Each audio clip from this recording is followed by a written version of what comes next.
Now in this lecture,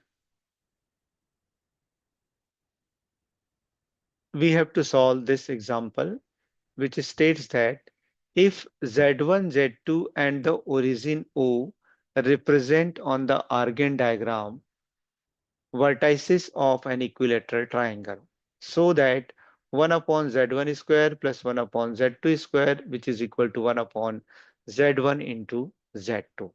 So here we have given that there is equilateral triangle OAB. Out of that, O represents the origin, Z1 represents the another complex number, and Z2 is another complex number. There, O is the one vertices of an equilateral triangle, A is the second vertices, and B is the third vertices of an equilateral triangle.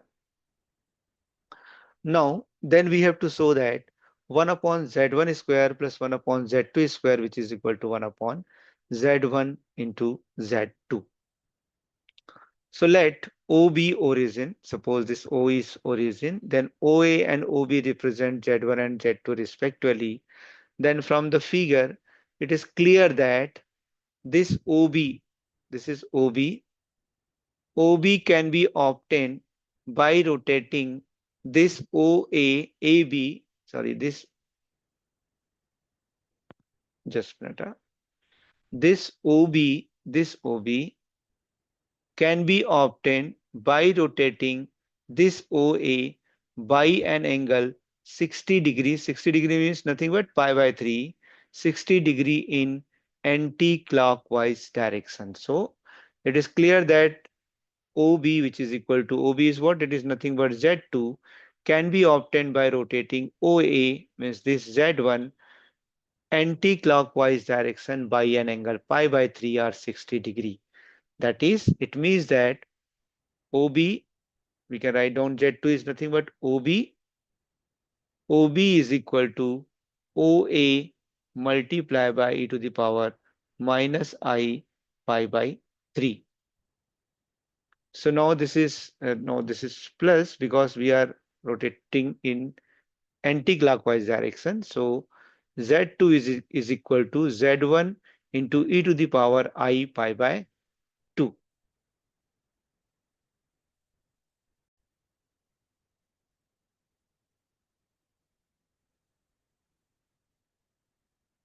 So now let us transpose this Z1 to the left hand side, Z1 to the left hand side.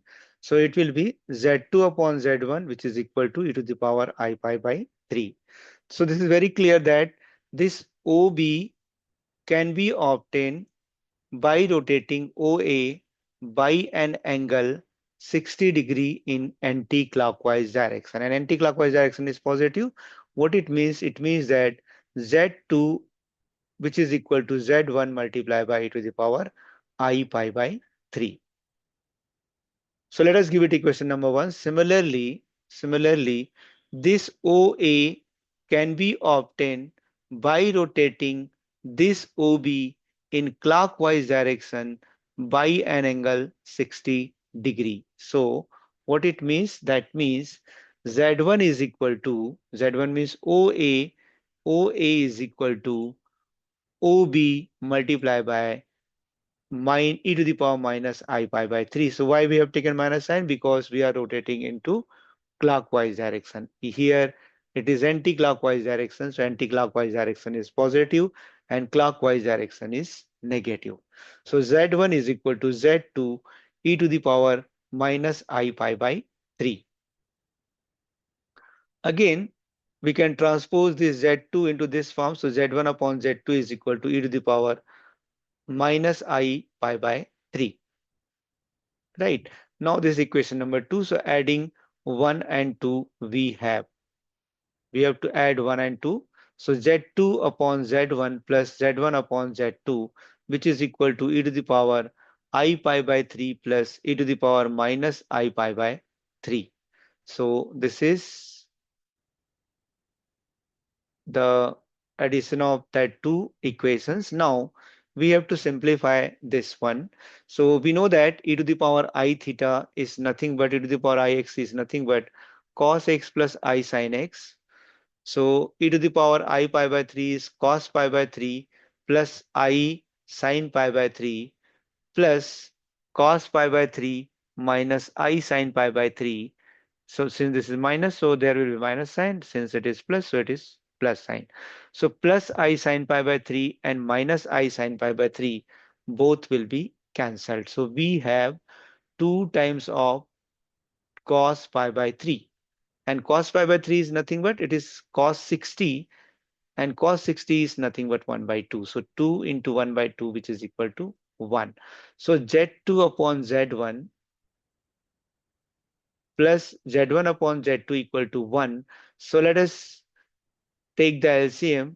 So it is Z1 Z2 Z1 Z2, and so therefore this is Z2 square plus Z1 square, which is equal to 1, and this multiplied to that side and it will become Z2 square plus Z1 square, which is equal to Z1 Z2.